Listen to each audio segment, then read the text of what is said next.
140 करोड़ की आबादी का देश 92 करोड़ डायबिटीज से ग्रसित है। So this is the reason I said कि वीट को बैन कर देना चाहिए। गेहूं इतना ज़्यादा नुकसान करता है बॉडी के लिए, तो अब तक बैन हुआ क्यों नहीं? क्योंकि मास लेवल पे इतना प्रोडक्शन है कि इस प्रोडक्शन को हटाने से बहुत चीज़ें गड़बड़ा सकती हैं। आपने बोला एंटीबायोटिक्स का बहुत ज़्यादा मिसयूज इंडिया में। Everything is pharmaceutical driven. अगर एक सिंपल से 40 रुपए के एंटीबायोटिक से काम हो सकता है, वो एक 1200 रुपए के एंटीबायोटिक से किया जा रहा है। Every second person fatty liver से ग्रसित है। एक्सेस शुगर लीवर में जाके फैट बन के स्टोर होते हैं। सिर्फ 20 रुपए की जांच बता सकती है कि आपका लीवर का हेल्थ कैसा है। दुनिया में फैटी लीवर का कोई इलाज नहीं है। जो जिम लवर्स हैं बहुत ज़्यादा, जो जिम कर रहे हैं, उनमें कार्डियक अरेस्ट का जो नंबर है वो बहुत रैपिडली इंक्रीज हो रहा है। बहुत रिसर्च करने पे ये पता चला कि विटामिन B12 लेवल कम था, जिसकी वजह से होमोसिस्टीन लेवल बॉडी का बढ़ गया। और होमोसिस्टीन लेवल अगर बॉडी का बढ़ता है तो आर्टरीज की इनर लाइनिंग जो होती हैं वो डिसरप्ट कर जाती हैं, ब्लीड करती हैं, वहाँ पे क्लॉट बनता है और क्लॉट की वजह से हार्ट अटैक हो जाता है। आंवला और संतरे में जितना विटामिन सी होता है उससे 100 गुना ज़्यादा विटामिन सी बकथ्रोन में है। ये -40 डिग्री में ग्रो करता है। मुझे लगता है जब आपसे मिलता हूँ कोई ना कोई तब तक वर्ल्ड रिकॉर्ड बन चुका होता है आपके नाम पर। 100 डेज में 1000 सर्जरी क्लेम करने वाला अभी तक कोई नहीं था। कोविड वैक्सीन के बाद उसके साइड इफ़ेक्ट्स हुए हैं लोगों को, उनके स्पर्म काउंट में स्पेशली मैं बात करूं या उन सारी चीज़ों में आया था। आप लोगों ने हमेशा देखा होगा कि हमेशा कंफ्यूज रहते हैं हमारी लाइफस्टाइल के लिए सबसे बेहतर डाइट क्या हो सकती है।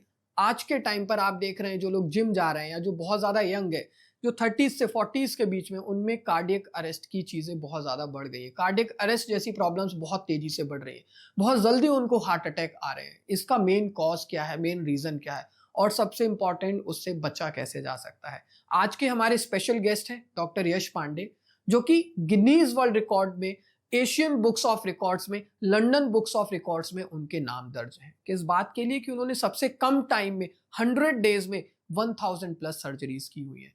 फैटी लीवर के ऊपर, शुगर के ऊपर, कि कैसे केवल गेहूं छोड़ने से आपकी लाइफ में से ग्लूटेन जा सकता है और वो आपको कार्डियक अरेस्ट, फैटी लीवर और शुगर, डायबिटीज, बहुत सी ऐसी चीजों से बचा सकता है जो आप लाखों रुपए की मेडिसिन खा के भी अपने आप को ठीक नहीं कर पा रहे। एंटी एजिंग, जिसपे आज के टाइम पे बहुत सारी मेडिसिन मार्केट में आ चुकी, बहुत सारे लोग बात कर रहे हैं कि कैसे आप एंटी एजिंग पर ध्यान दे सकते हैं, कैसे आप अपनी एज को रिवर्स कर सकते हैं। उसका बहुत ही नेचुरल एंड ऑर्गेनिक तरीका क्या है, आज के एपिसोड में हमने उसके बारे में बात की है। स्पेशली जो लोग बहुत ज्यादा काम करना तो चाहते हैं लेकिन उनकी बॉडी, उनका एनर्जी लेवल्स उनको सपोर्ट नहीं करता, बहुत जल्दी ड्रेन हो जाते हैं, बहुत ज्यादा फोकस नहीं कर पाते। अपने फोकस को बहुत ही ज्यादा शार्पली कैसे इंक्रीज किया जा सकता है, आज के इस एपिसोड में हमने उन सभी टॉपिक्स पे बात की है। So this is doctor Yash Pandey on the very special episode. Enjoy the episode. Doctor Yash Pandey, बहुत बहुत स्वागत है आपका। कैसे हैं आप sir?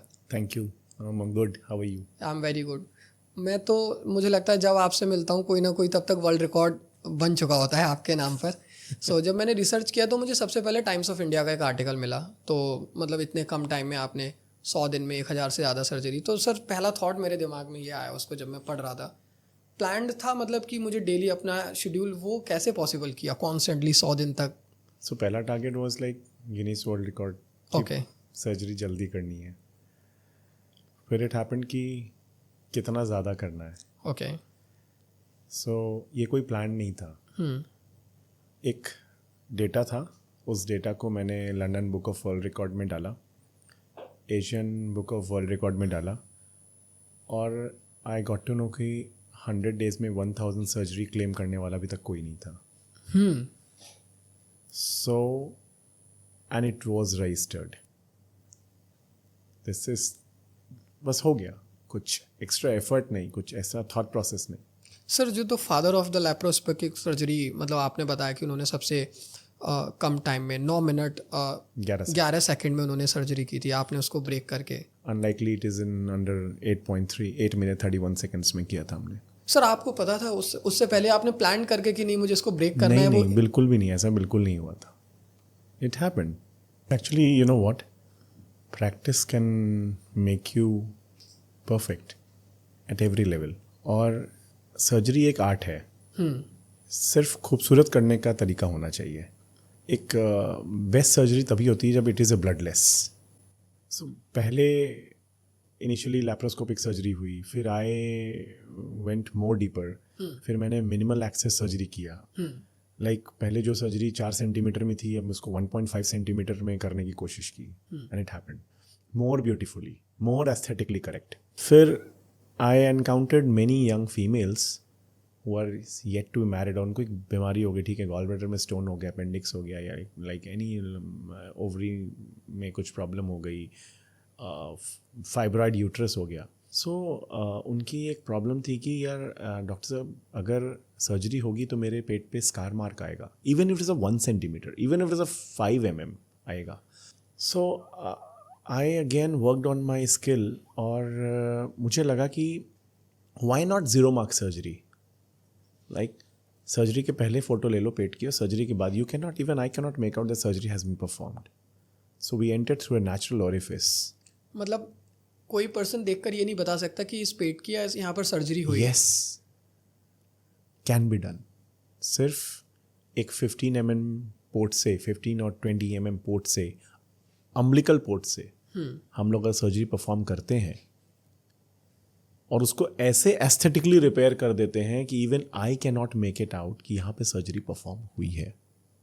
That is the best part for a person.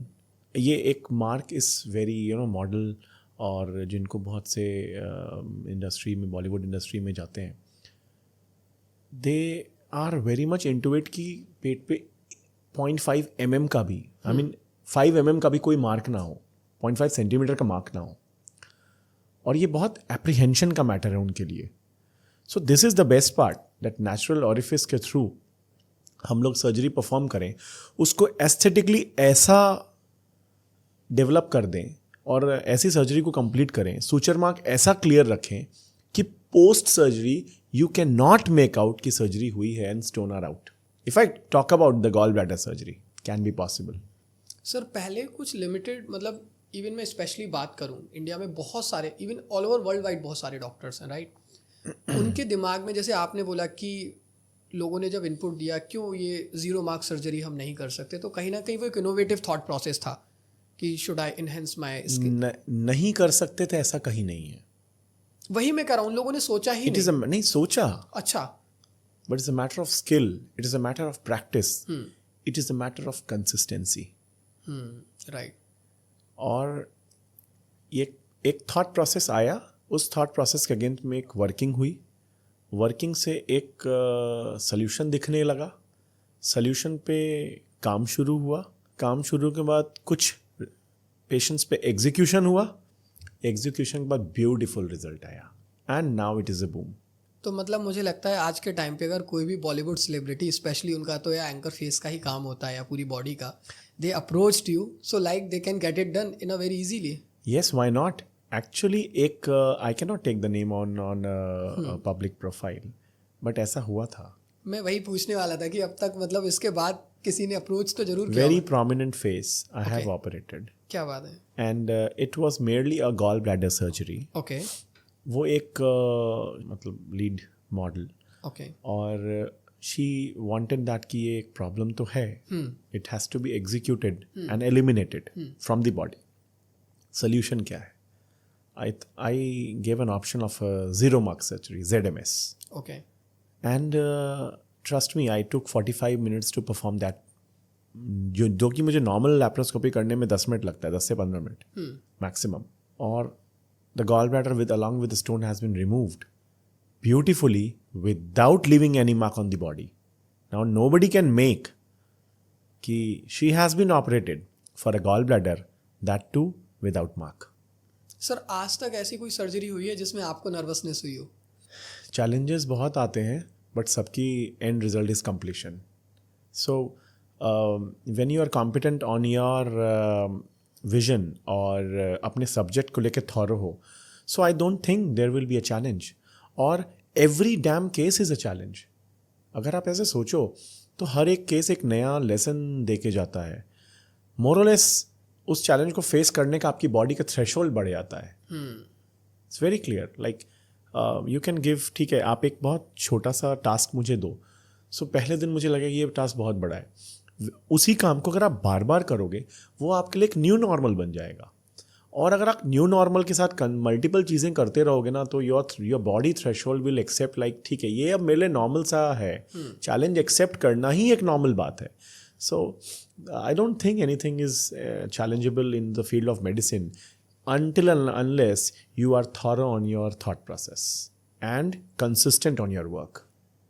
Sir मुझे सबसे पहले तो एक चीज़ ये जाननी है आपसे, आप मेडिकल फील्ड में हैं ऑनेस्टली, और सभी को पता है, ये बात किसी से नहीं छुपी है कि आज के टाइम पे बहुत सारी बीमारियां ऑल ओवर वर्ल्ड वाइड पहले फैलाई जाती हैं और उनके बाद उनकी मेडिसिन्स आती हैं, पहले उनको प्रमोट किया जाता है। लेकिन आप इतना फियरलेसली बात करते हैं और कि कैसे हम नॉर्मली फिट रह सकते हैं, चाहे वो फैटी लिवर की बात करूं, मैं शुगर की बात करूं। मेन क्वेश्चन तो मैं अभी स्टार्ट करूंगा, लेकिन सबसे पहले मुझे ये जानना है आपके माइंड में कभी ये नहीं आया कि मुझे किसी ने कभी टारगेट किया, तो इतना फियरलेसली कैसे बात कर पाते हैं आप? टारगेट करेगा तो क्या होगा, जो काम करता है वो टारगेट होता है, वो करे। How does it matter if you walk around, lot many peoples are there to bark upon, but how does it matter? अभी तक हुआ है सर कभी कुछ ऐसा किसी ने बोला हो कि बहुत ट्रोल हुए हैं? सो स्टिल कंसिस्टेंट और परसिस्टेंट, सो आज यहाँ हूँ। मुझे तो लगता है सर ये मेरा गुड लक है, मैं जब भी आपके साथ शूट करता हूँ कुछ ना कुछ बहुत बेहतरीन और नया कंटेंट आता है। लास्ट टाइम जब हम बात कर रहे थे तो अभी हमने वीट के बारे में बहुत ज़्यादा बात की थी।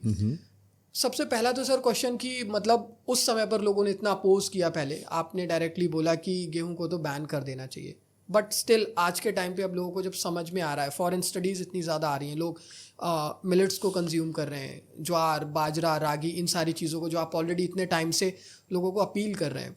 सबसे पहली चीज़ तो सर आप मुझे ये बताइए कि जब गेहूं इतना ज़्यादा नुकसान करता है बॉडी के लिए तो अब तक बैन हुआ क्यों नहीं?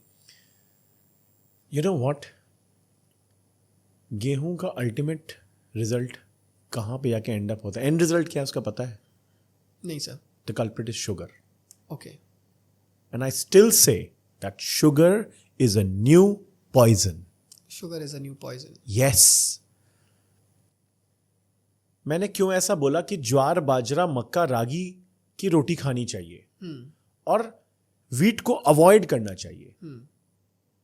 यू नो व्हाट, एक दो रोटी आप वीट की खाओ, 2 घंटे बाद अपना ब्लड शुगर लेवल करो, your sugar level will rise by 50 to 52 mg per DL।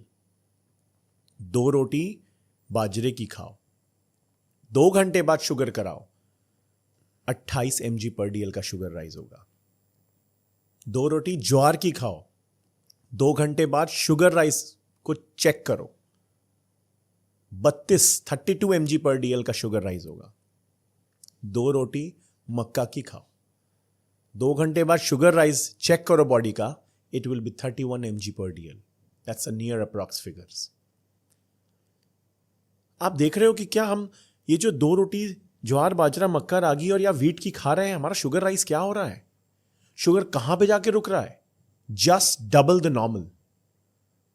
आपको पता है क्या ये शुगर का जो एबनॉर्मल राइज है, ये इसका अल्टीमेट एंड रिजल्ट क्या है? एक्सेस शुगर लिवर में जाके फैट बन के स्टोर होते हैं और यही बॉडी में जाके कोलेस्ट्रॉल के फॉर्म में आर्टरीज और आपके बॉडी में डिपॉजिट होता है। लिवर में डिपॉजिट हुआ, फैटी लिवर बनाया, गॉल स्टोन बना दिया, हार्ट के आर्टरीज में गया, प्लैक के फॉर्म में गया, और ज्यादा होने की वजह से आजकल यंग जनरेशन में कार्डियक अरेस्ट हो रहे हैं। So this is the ultimately which is sugar which is the culprit. क्यों वीट खाते हैं? वीट इसलिए खाते हो, आपको पता है, आप घर पे जाओ, एक बार सुबह आपका मेड रोटी बना के अगर चली जाती है, वो आप 2 टाइम 3 टाइम खा लेते हो। सच है ना? सही बात है। ज्वार बाजरा मक्का रागी में ऐसा नहीं है, नहीं खा सकते। किचन में बनने और टेबल पे अगर नहीं मिले तो वो खाने लायक नहीं बचता है। Very difficult, not palatable. But इसका मतलब ये नहीं कि वो आउटडेटेड है, नुकसान है। पुराने जमाने में, दादाजी के जमाने में अगर बात करो, उनके फोर फादर्स की बात करो, ये उनकी स्टेपल डाइट होती थी। आज ईज के लिए हम लोग खा रहे हैं विच इज हजाजत फॉर हेल्थ। ऐसा हजार्ड जो सिर्फ ईज के लिए खाया लिया जाए is not a practical thought. दूसरी बात, किसी और इन चारों मोटे अनाज में ग्लूटेन नहीं पाया जाता. ओके. Gluten. ज्वार, बाजरा, रागी, मक्का एंड मक्का. रागी, इसमें ग्लूटेन नहीं मिलता. ओके. अनलाइकली व्हीट में ग्लूटेन मिलता है. हम्म.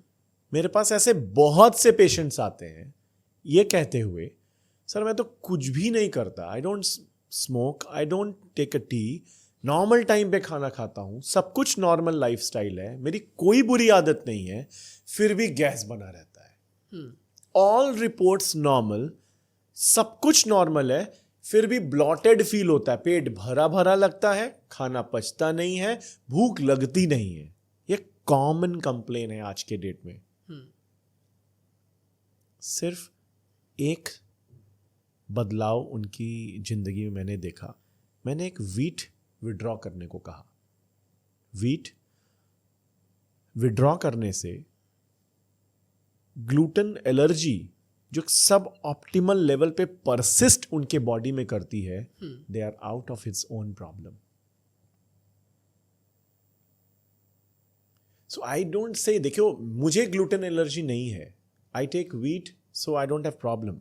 बट जिसको ग्लूटेन एलर्जी है ना, उसकी पूरी बॉडी में इन्फ्लामेशन एक लेवल पे बढ़ जाता है. So gluten allergy can cause inflammation in the entire body. ये बहुत बड़ी बात है, एक अंडर नोटिस्ड सर्कमस्टांसेस है. This is what I want to say कि भाई व्हीट इस तरीके से दिक्कत में है. 140 करोड़ की आबादी का देश 92 करोड़ डायबिटीज से ग्रसित है. और ये बहुत बड़ा नंबर है sir. This is the fact. मतलब मोर देन दैट 50% से भी ज़्यादा हमारी पूरी ऑल ओवर इंडिया की पॉपुलेशन में 50% से ज़्यादा लोग डायबिटीज. ऐसे फ्रूट्स या ऐसे हमारे फूड को डिसरिगार्ड करना चाहिए जो कि हमारे डायबिटीज को प्रोन करे.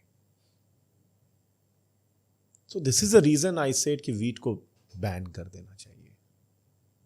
मुझे लगता सर, मैं रिसर्च पढ़ रहा था 16th सेंचुरी की, जब मैंने देखा कि जब अंग्रेज यहाँ पर हमारे यहाँ पर आना स्टार्ट हुए, एक आर्टिकल था उसमें था कि इंडिया से ज़्यादा masculine and normally fit farmers and all उन्हें पूरे वर्ल्ड में कहीं नहीं देखने को मिले. उस टाइम पर हमारे यहाँ वीट वगैरह इतना ज़्यादा नहीं होता था, नॉर्मल जो 16th सेंचुरी के टाइम पर थी. धीरे धीरे ये चीज़ जैसे जैसे बढ़ने लगी तो वीट उस जमानों में ना गरीबों का खाना था. हाँ. The rich people at that time used to take ज्वार, बाजरा, मक्का, रागी. ये ट्रेंड है, इसको चेक करिए. ये था, बदल गया हमारे ईज की वजह से. Right. We are on a wrong track today.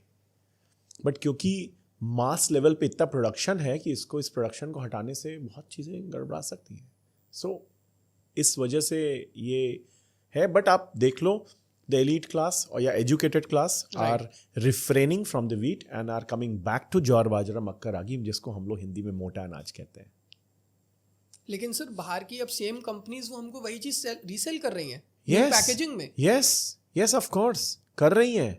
खपली आटा, ये आटा, वो आटा, इस ब्रांड से उस ब्रांड से. ये कुछ नहीं है, ये हमारे जो परदादा और दादाजी खाते थे ना, ये वही है. Back to basics.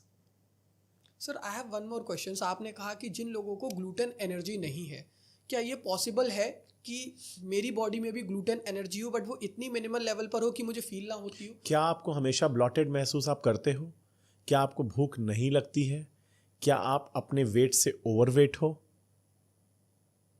अगर ये जवाब हाँ है तो please try to withdraw wheat from your diet. शायद आपको खुद पे खुद जवाब शरीर देना शुरू करेगा. Just try it. मैंने आपको एक बहुत हेल्दी एडवाइस दिया है, हेल्दी डाइट एडवाइस कर रहा हूँ कि सिर्फ एक व्हीट को हटाओ और अपनी बॉडी में 3 months में चेंज देखो.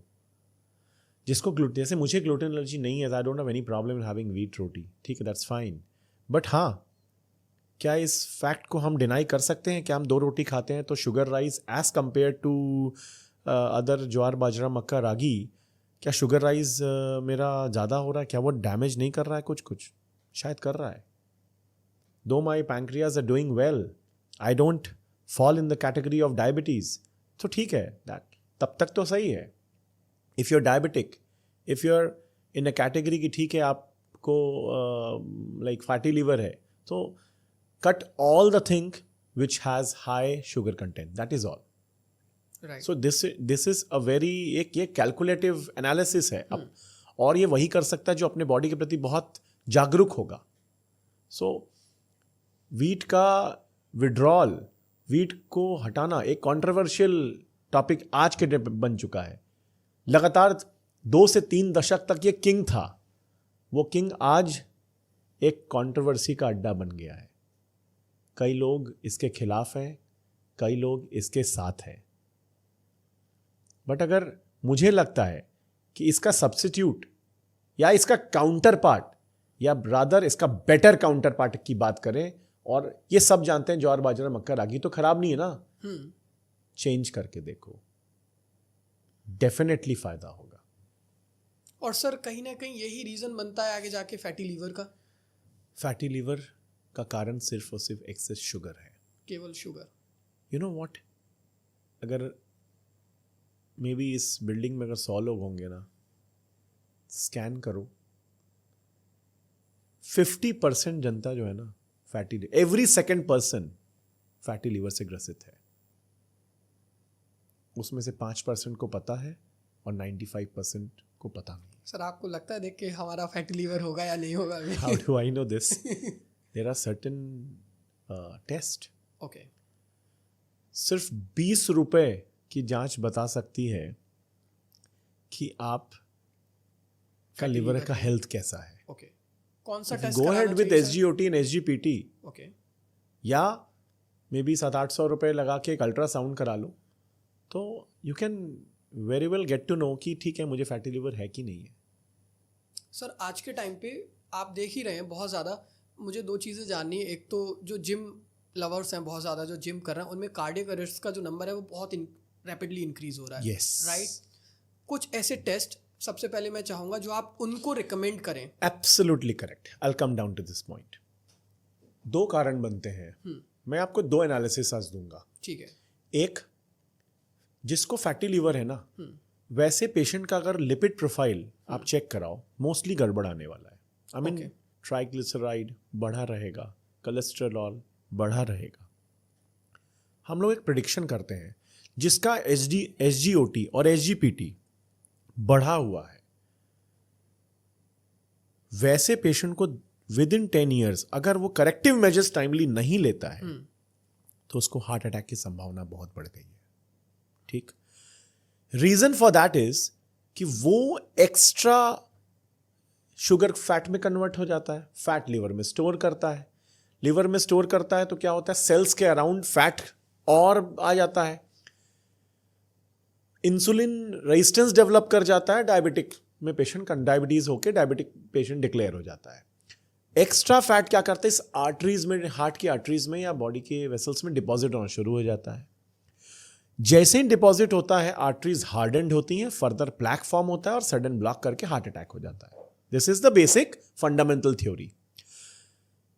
तो एक तो SGOT और SGPT बहुत अर्ली मार्कर्स हैं कि 10 साल बाद तुमको दिक्कत होनी, आज सुधर जाओ नहीं तो दिक्कत आनी तय है.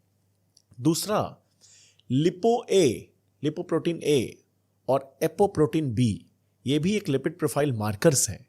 इसको बॉडी से कराने से ये पड़ेगा नियर फ्यूचर में आपको कार्डियक अरेस्ट होने की संभावना कितनी है. अगर ये बढ़ा है तो दैट इज एन अलार्म. मुझे लगता है कि बढ़ा है तो इमीडिएट लेवल पे city coronary angiography, it is the only and very easy diagnostic tool जो कि बता सकता है कि आपकी हार्ट की आर्टरीज में कितना ब्लॉकेजेस है, ब्लॉकेजेस है या नहीं है. नहीं है. हम लोग डरते हैं ना, एंजियोग्राफी कराने जाएंगे, एंजियोप्लास्टी कराना पड़ेगा अगर ब्लॉकेज होगा तो. इस ब्लॉकेज को आप अर्ली डिटेक्शन में जागरूक हो जाओ और आप ये चेक करो कि मेरा लिपिड प्रोफाइल क्या है, क्या मुझे फैटी लिवर है, क्या मेरा लिपिड प्रोफाइल डीरेंज है या नॉर्मल है, एपो बी और लिपोप्रोटीन ए क्या ये नॉर्मल है. अगर नॉर्मल नहीं है तो सिटी कोरोनरी एंजियो करा लो और चेक कर लो. अगर कुछ उसमें डिस्क्रिपेंसी है, consult your cardiologist. and go ahead with the definitive treatment. आप बचा सकते हो अपने आप को. हम जैसे नॉर्मल पर्सन के लिए हर 6 महीने में ऐसे टेस्ट कराते रहने चाहिए साल में. नहीं, I'll come to a second point first. Okay. दूसरा पॉइंट, बहुत लोग अननोटिस्ड हैं इस बात से कि उनकी बॉडी का विटामिन B12 लेवल कम होता है. यहाँ मैं भी इस चीज को लेके कॉन्शियस रहता हूँ. I'll tell you one thing very clear. एक तो कॉम्पोनेंट हार्ट का क्या प्रॉब्लम होता है कि हमारा लिपिड प्रोफाइल बढ़ गया, प्लैक्स बढ़ गए और हार्ट अटैक हो गया. मैंने ऐसे पेशेंट्स देखे हैं जो कार्डियक अरेस्ट हुआ है, उनको कोई भी लिपिड डिरेंजमेंट डिसऑर्डर नहीं है, फैटी लीवर नहीं है, यंग एज है और हार्ट अटैक हुआ है. You know why? बहुत रिसर्च करने पे ये पता चला कि विटामिन B12 लेवल कम था, जिसकी की वजह से होमोसिस्टीन लेवल बॉडी का बढ़ गया. और होमोसिस्टीन लेवल अगर बॉडी का बढ़ता है तो आर्टरीज की इनर लाइनिंग जो होती हैं वो डिसरप्ट कर जाती हैं, ब्लीड करती हैं, वहां पे क्लॉट बनता है और क्लॉट की वजह से हार्ट अटैक हो जाता है. Other dimension of cardiac arrest. So it is very important कि लिपिड का एनालिसिस अपनी बॉडी का कराते रहना चाहिए और विटामिन B12 लेवल बॉडी का भी मेंटेन रखना चाहिए, जिसकी वजह से inner lining of the arteries disrupt ना हो और क्लॉट, उसकी वजह से ब्लीडिंग डिसऑर्डर ना हो, क्लॉट ना बने और कार्डियक अरेस्ट से बच सके. This is the thought process. Sir कितने गैप पर हमें ये टेस्ट कराते रहना चाहिए? Go ahead with 1 year.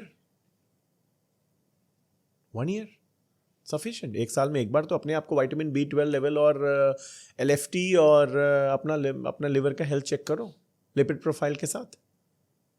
अगर ये चीज़ 4 चीज़ कंट्रोल्ड है, 4 चीज़ सिचुएशन अलाइंड है, तो मुझे नहीं लगता कि ये जो आजकल सुनने में आपको भी आता होगा कि 30 से 40s के बीच में cardiac arrest is a trend now. So ये वर्क ऑन दिस थॉट, इस पूरे एनालिसिस, इस पूरे प्रोसेस में घुसो और देखो, इसको करेक्टिव मेजर्स में रखो, सही रखो. I hope we will not land up into such a new normal trend जो आज बना पड़ा है. सर एक और क्वेश्चन है. मुझे याद है मेरे ग्रैंडफादर को जब पहली बार 2019 में हार्ट अटैक हुआ, जब हमने चेक कराया उनकी हार्ट की वर्किंग परसेंटेज आई थिंक 19 या 20% रह गई थी. You are talking about the ejection fraction, right? उसके बाद भी सर मतलब 2 इयर्स तक कंटिन्यू वो चला, ट्रीटमेंट चला, बट हम हॉस्पिटल गए, डॉक्टर्स ने. आज के टाइम पर मैं देख रहा हूँ किसी को कार्डियक अरेस्ट, वो हॉस्पिटल भी नहीं पहुंच पा रहा है और उससे पहले ही वो तो बात सही है. रीजन उसका क्यों बढ़ रहा है? पैसा और हेल्थ, पैसा और डॉक्टर्स अगर इसको रोक पाते, उसका एक अपना स्टैंडर्ड टाइम है, तो क्या डॉक्टर्स मरते? पैसे वाले मरते? नहीं. अगर ब्लॉकेज है तो ठीक है, अगर it is addressed with in few minutes तब तो ठीक है. इफ़ यू नॉट एड्रेस तब तक तो डैमेज हो चुका रहता है. वो तो उस डिजीज़ का टर्न अराउंड टाइम है, उतने देर में तो उसको डैमेज करना ही है. सो अगर इस पे फतह हो गई तो डॉक्टर्स भी नहीं मरेंगे और पैसे वाले भी नहीं मरेंगे. जो लोग भी जिम जा रहे हैं उनके लिए बहुत ज़रूरी है कि वो कम से कम अपना लिपिड प्रोफाइल टेस्ट जरूर कराएं. Yes, of course. Lipid profile कराएं, होमोसिस्टीन लेवल चेक कराएं, विटामिन B12 चेक कराएं. That is very important. Sir vitamin B12 की डेफिशिएंसी जिन लोगों को है, नॉर्मली हम बढ़ा सकते हैं, उसका कोई तरीका है without extra medicines? Vitamin B12 rich diet लेना ही एक उसका थंब रूल है. यूजुअली नॉन वेजिटेरियन जो हैं उनको तो उनके डाइट मिल जाती है B12 की, बट वेजिटेरियन डाइट वालों को ये एक प्रॉब्लम आती है. So they can source the B12 rich fruits and ये जितने भी सब्जी हैं, वेजिटेबल्स, और they can have it, not a problem. Sir अगर मैं बहुत कॉन्शियस रहता हूँ विटामिन B12 को लेके अपनी बॉडी में, मुझे कुछ ऐसे फ्रूट्स या वेजिटेबल्स मतलब जो नॉर्मली घर पर या जिसको बहुत ज़्यादा हम लोग यूज़ कर सकते हैं जिससे हम विटामिन B12 बढ़ा सकते हैं, कुछ है ऐसा? If you're a non-vegetarian person, so the chicken, you can have fish, egg, that is a good source. Vegetarian के लिए paneer, soya chunks, tofu, and green leafy vegetables, they are the good source of vitamin B12. Can be taken, जिसको कहते हैं लाल साग. हरा Okay. साग, बहुत से ऐसे वेजिटेबल हैं. So they are good source, so you can inculcate in your diet. और इसके साथ कुछ फ्रूट्स हैं. So that's completely make you a perfect diet for your, health. Along with vitamin B12, one should always cater vitamin D3 also. Vitamin D3. Yeah. Body को दो चीज़, एक तो muscle, एक तो दूसरा बोन. यही दो चीज़ हैं जो हमको लाइक स्ट्रांग रखती है, हेल्दी रखती है, माइंडफुलनेस रखती है. सो D3 एवरी अल्टरनेट पर्सन में आप पाओगे ना. ये सब नॉर्मल लेवल पे, नॉर्मल से नीचे लेवल है. कई बार तो मेरा हुआ है. इतना कॉन्शियस होने के बाद, हेल्थ कॉन्शियस हूँ मैं बहुत, उसके बाद मेरा हुआ है. So I think one should be मैं इस वीडियो के माध्यम से ये बताना चाहता हूँ कि एक बॉडी के बिल्डिंग स्ट्रक्चर में vitamin D3 and B12 are a very important role. They play a very important role in life. So इसको मेंटेन रखना ये हमारी नैतिक जिम्मेदारी है. सो आप यूरोपियन कंट्रीज़ या कुछ कंट्रीज देखें ना, हम सी बाथ लेते हैं, आई मीन सन बाथ क्यों लेते हैं? Because sun is a very good source of vitamin D3. पता है क्या, हमारे दादी और दादाजी लोग कहते हैं ना, बच्चों को सुबह का धूप दिखाओ. उससे क्या होता है? विटामिन D3 का सिंथेसिस होता है. हम लोग की लाइफ एकदम कन्फाइंड हो चुकी है प्योरली एक AC बाउंड ऑफिस और चैम्बर के अंदर में. So we are actually deprived of sunlight. तो अगर हम लोग की सनलाइट से हम डिप्राइव्ड है तो हमारा विटामिन D3 का सोर्स ऑलमोस्ट खत्म हो गया. सो आई वुड सजेस्ट कि आप अपना D3 लेवल चेक कराएं. थोड़ी सी कॉस्टली जांच है, बट D3 लेवल चेक कराएं. और अगर वो कम है तो उसको एज अ सप्लीमेंट के तौर पे लें. कितने का सर एवरेज टेस्ट पड़ता होगा विटामिन D3 चेक कराना है तो? I think it cost you around 200 200 to 300 और मैक्सिमम. मुझे लगता है कि सर हम लोग शायद बहुत ज़्यादा लेजी हैं अपनी हेल्थ को लेके, वरना इससे ज़्यादा की तो कॉफ़ी पी लेते हैं मेट्रो से. Very true. लेकिन मुझे अब लगता है स्पेशली पहले से शायद ये ट्रेंड सर थोड़ा सा चेंज हो रहा है कि अब थोड़ा थोड़ा जब बहुत ज़्यादा इंटरनेट पे लोग बात करने लगे, पीपल आर पहले से थोड़ा सा ज़्यादा कॉन्शियस हो रहे हैं. लेकिन एक इम्पॉर्टेंट चीज़ सर जो मुझे नज़र आती है, जो पिछले बहुत टाइम में अब चेंज होती हुई पहले से, कि पहले डॉक्टर्स जो मेडिकल लाइंस के थे वो इतना ज़्यादा बात नहीं करते थे लाइफस्टाइल पर या उन सारी चीज़ों के ऊपर. वो टेक्निकल टर्म्स में, जैसे इवन अभी आपने जो बात बताया sir, this is a very big statement अपने आप में कि विटामिन B12 की कमी से आपको कार्डियक अरेस्ट हो सकता है. Yes. हमने सोचा भी नहीं था कभी. Yes, of course. There has been lot of studies indicating the same. I have been through that studies.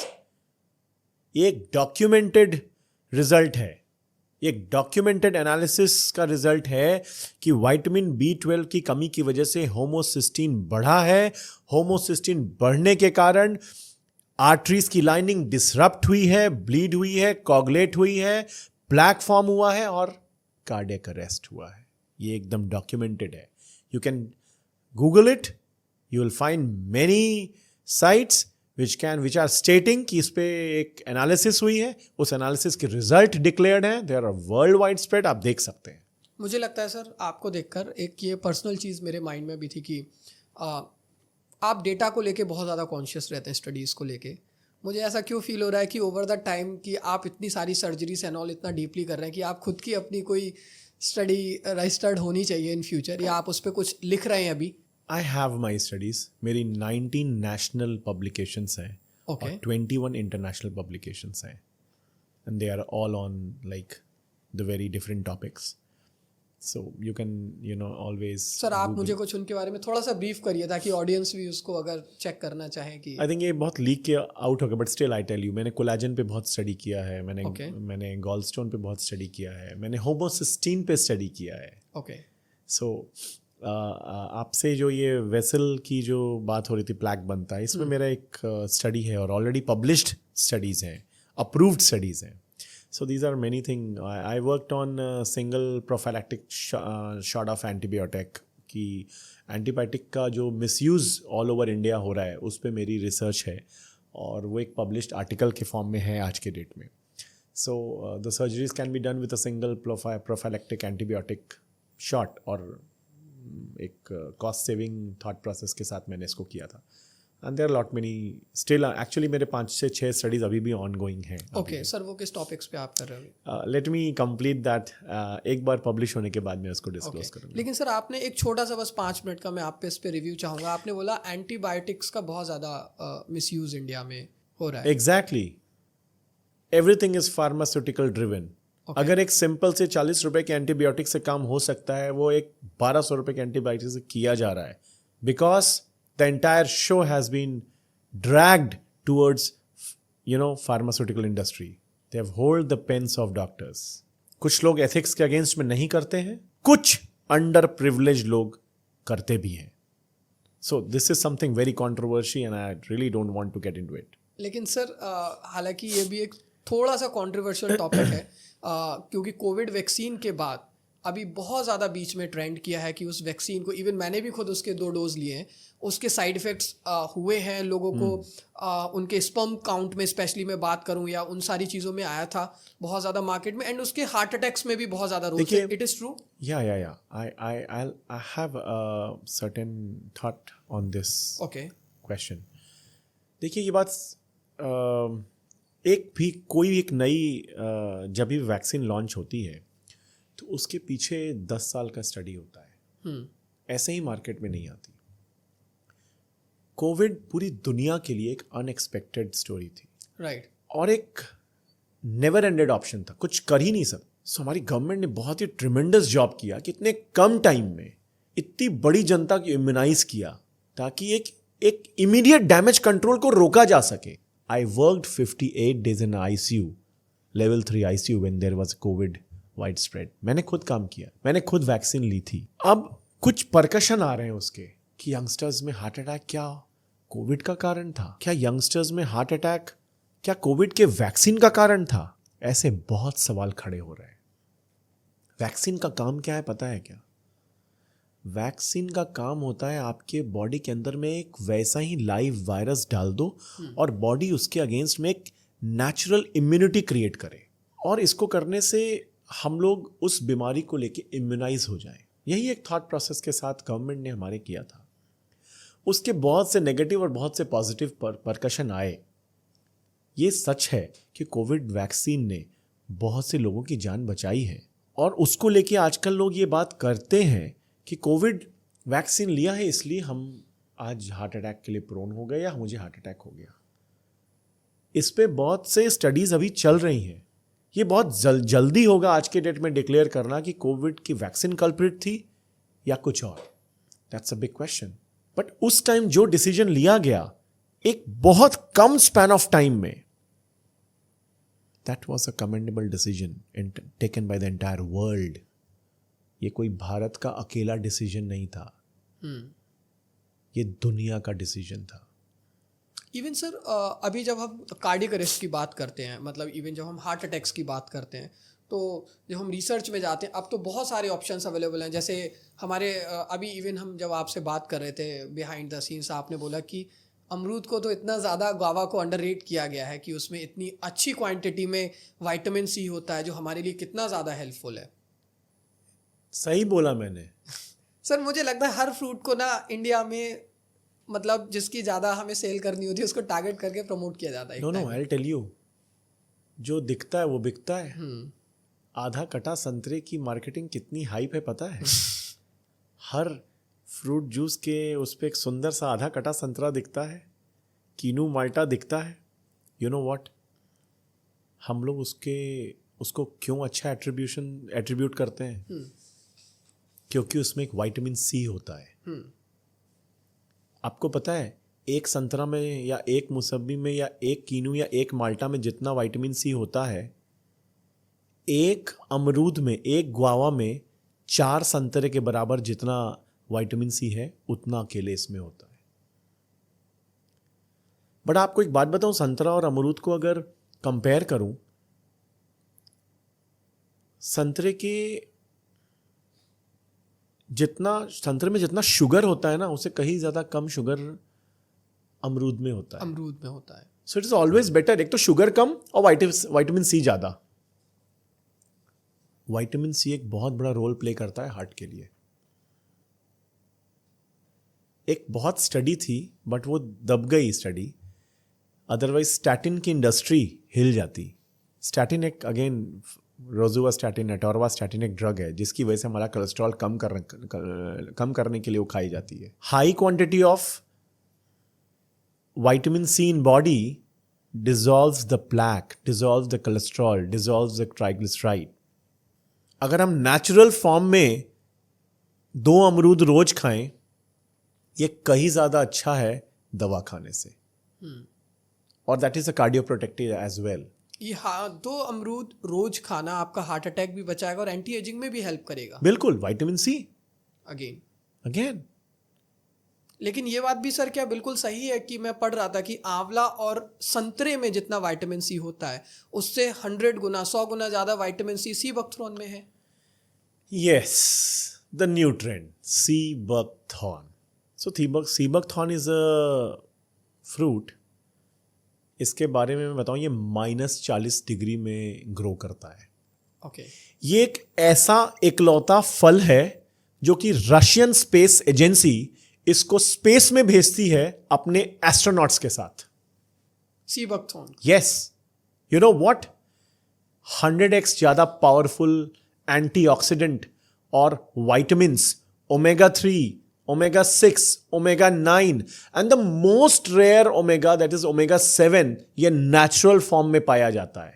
Essential minerals like iron, calcium, magnesium, vitamin A, B, C, E, के अबंडेंस में पाया जाता है. विटामिन के bleeding diathesis के लिए एक की रोल काम करता है. Vitamin A, the world knows, beauty vitamin.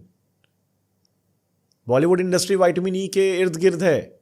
Vitamin E का सीरम लगाना है, विटामिन ई का ये करना है, विटामिन ई का कैप्सूल लेना है. Vitamin E again the very very good thing for NASH, that is non-alcoholic steatohepatitis, that is fatty liver again.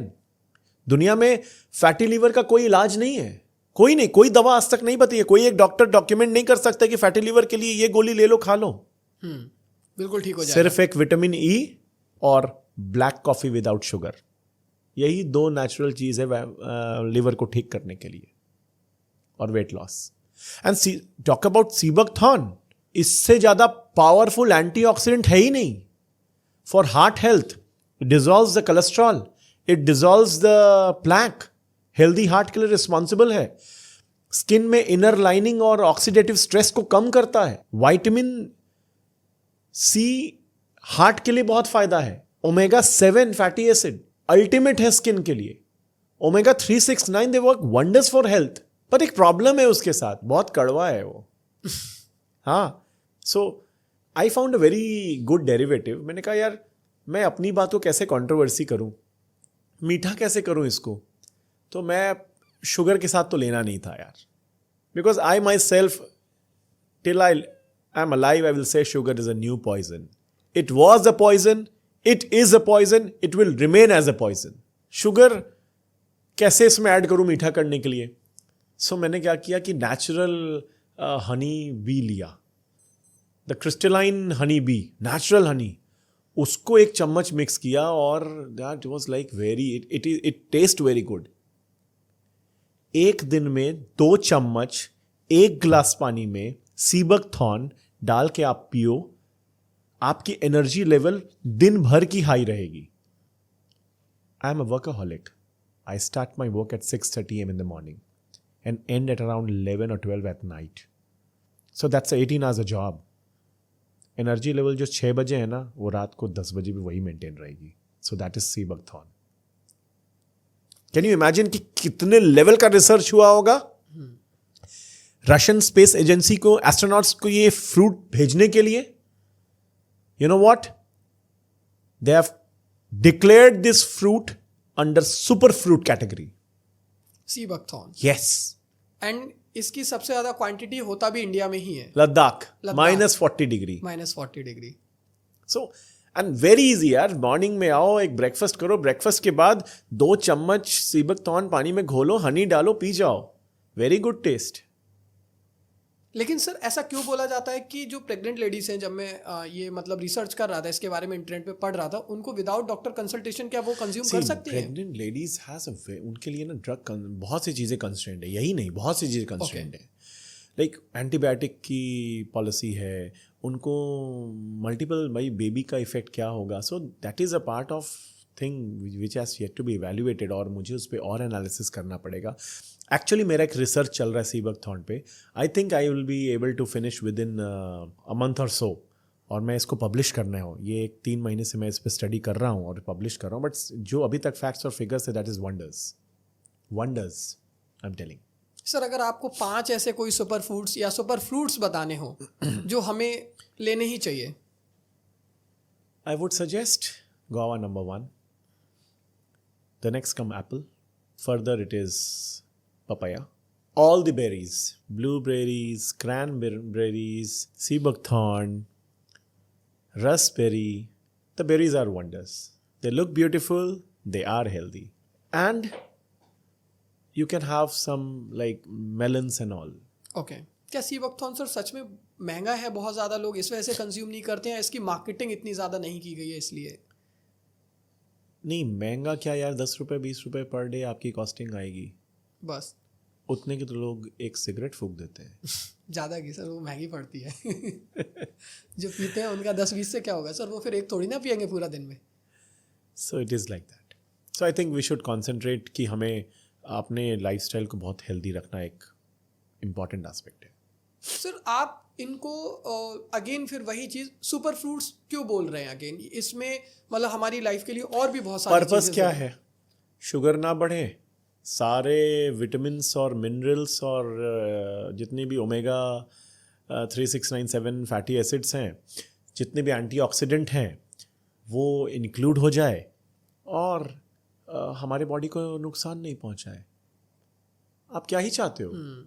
आपको क्या ही वो फ़ायदा दे सकता है? बस यही कि आपको जो मिलना चाहिए वो दे रहा है, आपको नुकसान वाले पदार्थ उसमें नहीं। So if they are into the category of super fruit. लेकिन सर ओमेगा 7 हमारी बॉडी के लिए इतना इम्पोर्टेंट क्यों है और वो इतना रेयर क्यों है? इट्स अ पावरफुल एंटीऑक्सीडेंट, और रेयर इसलिए है क्योंकि ये एकमात्र फल है जिसके अंदर ये पाया जाता है, सीबकथॉर्न के अंदर। और उसका काम ही होता है स्किन की लाइनिंग को रिपेयर करना। ये फाइन लाइंस जो आती हैं, Yes. ओमेगा 7 का काम। 1 महीना पीना, ये रिंकल्स है ना तुम्हारे चेहरे पे, ये चले जाएंगे। अभी So that has to be there. You will feel the change. Okay. You yourself, होता है ना कि हम अपने अंदर बदलाव नहीं देख पाते हैं, जल्दी असेस नहीं कर पाते। कोई बहुत दिन बाद हमसे मिलता है तो वो मुझे असेस कर पाता है, बट आप खुद अपने बदलाव महसूस करोगे, अपनी एनर्जी में, अपने लुक्स में, अपने पूरे बॉडी के स्ट्रेस पे। ये ऑक्सीडेटिव स्ट्रेस को, बॉडी के स्ट्रेस को कम करता है। ठीक है। आपको एकदम लाइट महसूस करता है कि ठीक है मैं बहुत कंफर्टेबल हूँ। हम स्ट्रेस होते हैं तो हम पैनिक हो जाते हैं। पैनिक होते हैं तो क्या होता है, हमारे बहुत से काम गलत होना शुरू हो जाते हैं। एंजाइटी भी इसी का पार्ट है। Yes. एंजाइटी और डिप्रेशन को कम करता है, हार्ट हेल्थ को बेहतर करता है, स्किन को बेहतर करता है, अटेंशन को बहुत फोकस करता है, एनर्जी लेवल मेंटेन करता है। What else you want man?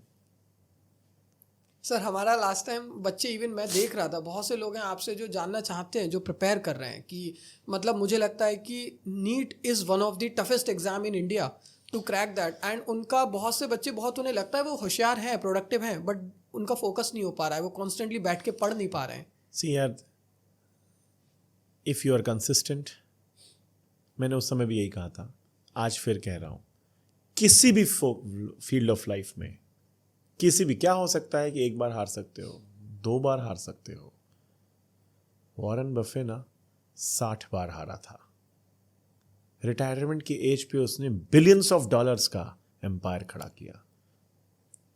So it was the result of consistency and persistence. So NEET is one of the very small aspect. If you are consistent, if you are persistent, anything is possible. Sir मैं चाहता हूँ constantly कि मैं work करूँ, जैसे like मैं देखता ही हूँ, आपको बताने की ज़रूरत भी नहीं कि आप कितना वर्कोहॉलिक है। इवन जब भी आप दिल्ली आते हैं आपके कांस्टेंट शेड्यूल वेरी बिजी रहता है, लेकिन मेरी बॉडी उतना सपोर्ट नहीं कर पाती कि मेरी वो एनर्जी लेवल मेंटेन्स रहे। इसी तरीके से जो बच्चे पढ़ रहे हैं या जो वर्क पे जा रहे हैं, उन्हें ऐसा क्या करना चाहिए कि उनका फोकस बहुत ही ज़्यादा शार्प रहे और वो मेंटेन रहे? हम लोग को ना ये चेक करना चाहिए कि भाई हमारी बॉडी का V12 लेवल जो हमारी मसल बिल्डिंग के लिए कौन स्ट्रेंथ देता है, मसल, राइट, बोन्स और स्ट्रेस कम रहे। ये तीन का इक्विलिब्रियम मेंटेन करने के लिए एंटीऑक्सीडेंट्स लेने चाहिए। मैं ये नहीं कह रहा इसकी दवा खाओ, मैं कह रहा हूं antioxidant rich vegetables and fruits खाओ। विटामिन B12 को मेंटेन रखो जिससे कि आपकी बॉडी का स्ट्रेंथ बना रहेगा। कैल्शियम और कोलेकैल्सिफेरॉल लेवल को मेंटेन रखो जिससे कि you will again have a good strength.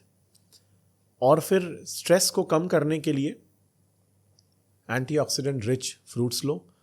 आप देखोगे ना दिन बहुत सामान्य और बेहतर तरीके से गुजरा है।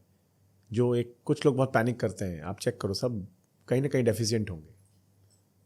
और फिर इन सारी बातों के ऊपर एक बात है, you have to meditate. 30 to 45 minutes of meditation can give you mindfulness। और आपकी दिनचर्या में आप देखोगे कि आप 1.5 गुना ज़्यादा बेहतर काम कर पा रहे हो, 1.5 से 2 गुना बेहतर आपकी प्रोडक्टिविटी दिन की बढ़ जाएगी। So it has to be. तो सर ये बात बिल्कुल सही है जो अभी रिसर्च हो रही है कि भ्रामरी आपके ब्रेन के अंदर जो बीटा वेव्स हैं ऑल, इसको बहुत ज़्यादा सिग्निफिकेंटली इंक्रीज कर देता है। एकदम करना चाहिए। आपको पता है, आपको एक बात मैं आज बताता हूं, ये आउट ऑफ लीग है बट मैं आपको बहुत इंटरेस्टिंग एक बात बताता हूं।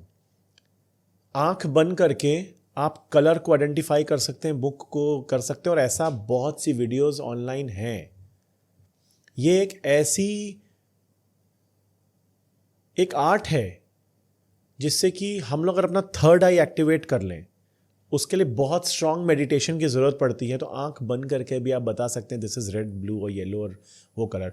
बहुत बच्चे तो आंख बंद करके स्केटिंग करते हैं, आंख बंद करके पूरा बुक तक पढ़ देते हैं। और ऐसी संस्थाएं हैं जो इस पे प्रैक्टिस कर रही हैं। I tried for some days. उसका साइंटिफिक रीज़न है, वो मेडिटेट करके थर्ड आई से अपना पीनियल ग्लैंड को एक्टिवेट करते हैं।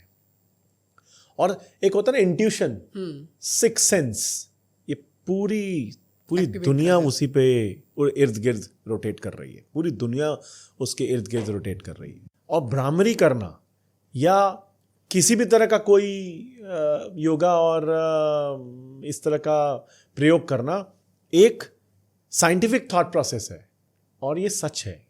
यू हैव सर्टेन, आप देख लो, कर लो, आप गूगल करो, आप देखो, ये है। सर इतने सारे डिस्कशन के बीच एक सबसे पहली चीज़ की, चाय लवर्स तो बहुत है इंडिया में, ठीक है, तो व्हाट इज़ बेटर, चाय एंड कॉफ़ी?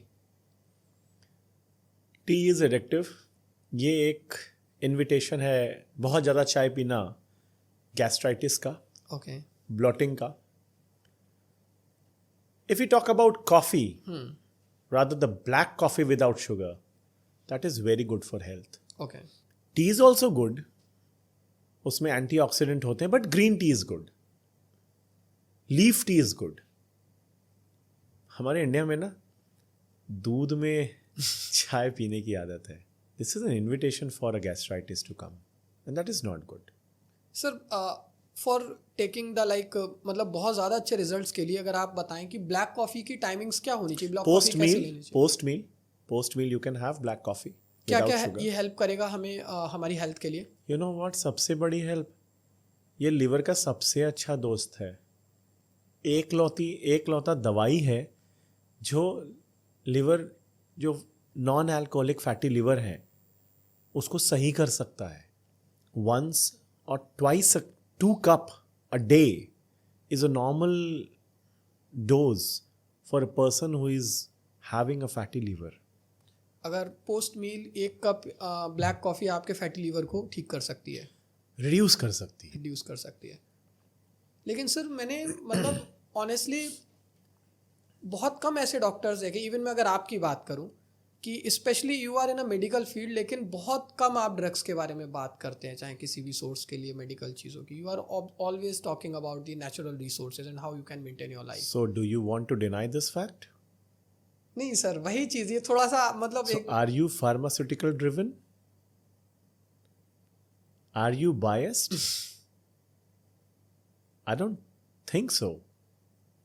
अगर हम लोग, do you think कि मेडिसिन खाना is a good job? No, not at all. Do you think कि हम किसी बेनिफिट को लेके अगर उस मेडिसिन को खाते हैं, क्या उसकी साइड इफेक्ट दूसरे फॉर्म में नहीं होगी? बिल्कुल होंगे। So if I talk about कि one should go natural, is it wrong? I don't think so. हम लोग जितना नेचुरल रहें, जितना नेचुरल खाएं, या जितना नेचुरल एनवायरनमेंट में जिएं, उतनी लाइफ बढ़ेगी। आपको पता है हम लोग अडल्टरेटेड हैं, मैं, आप, हम सब। क्यों? जिस वातावरण में हम जी रहे हैं उसका AQI देख लो, राइट। जिस सब्जी को खा रहे हैं उसमें मिलावट देख लो, जिस दूध को पी रहे हैं उसकी बनावट देख लो, हर कुछ में बहुत हद तक मिलावट है। 2 जनरेशन बैक जाओ, 100 साल, 80 साल, 95 साल, आज की लाइफ देख लो, 30 साल, 40 साल, 50 साल, 60 साल, 70 के बाद तो लोग उम्मीद छोड़ दे रहे हैं। तो क्या नेचुरल होना गुनाह है? नेचुरल होना ही बेस्ट है। असली जीने का सक्सेस है, सही माने में जीने का सक्सेस है। हम लोग की खाने की टाइम चेक करो, हंसी मजाक करते करते 12 बजे और 1 बजे डिनर करना शुरू कर रहे हैं, लेट सुबह उठना शुरू कर रहे हैं, 12 बजे नाश्ता करना शुरू कर रहे हैं। क्या ये सही है?